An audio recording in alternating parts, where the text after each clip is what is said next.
घर हे मंदिरासारखं असावं. जर तिथे भांडणं होत असतील तर मन त्रासतं.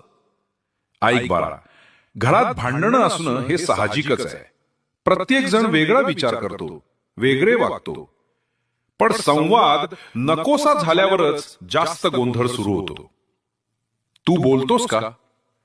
आणि खूप महत्वाचे, तू दुसऱ्यांचे ऐकतोस का? का फक्त सांगतोस, ऐकत नाहीस? लक्षपूर्वक ऐक.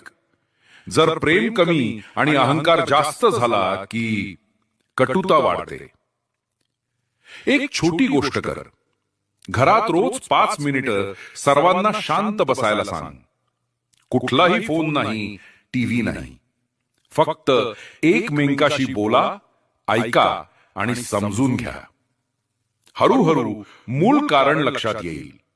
कोणाला त्रास होतोय त्याची बाजू